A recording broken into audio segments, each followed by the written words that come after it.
Friends, 256 days over. Starting from the northern Ukraine, in Swatovo-Kreminskaya direction, the Russian army held on to its defense. In Nevsky side, the Ukrainians carried out a much bigger assault compared to the recent ones, with 2 battalions along with armored vehicles, but Russian Federation army held them in balance. However, it is reported that the Ukrainians have reached Ivanivka and taken over this establishment.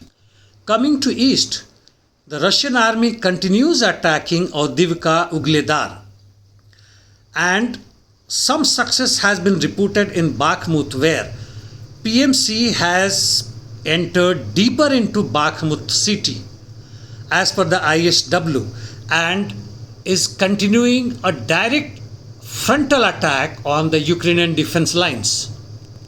In south, the Ukrainians are conducting massive shelling on Kherson, and also there has been report that they are amassing a mass number of troops as well as weapons, armored vehicles, etc.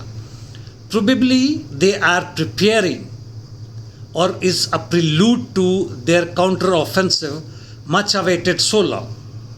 While the Russians have evacuated almost 80% of Kherson population, and even 1,000 people were evacuated from Kakhovka region.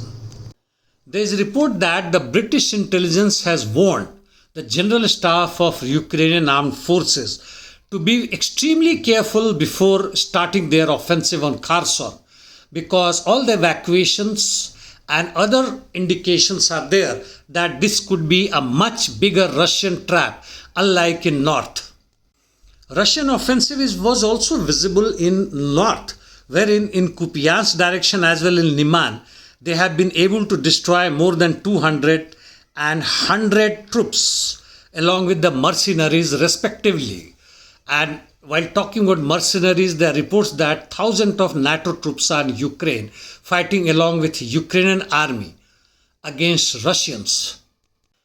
In the meantime, the outcome of huge interdiction by the Russian armed forces is that the Kiev is planning for total evacuation if it loses electricity totally, and it is probably likelihood.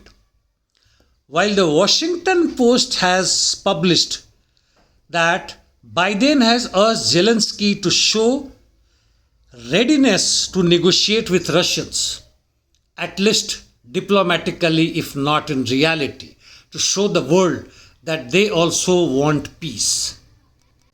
In the meantime, there has been protests in Syria asking youngs to go back home, and in Moldova, another huge rally against its president Maya Sandu, who is toeing the line of Washington.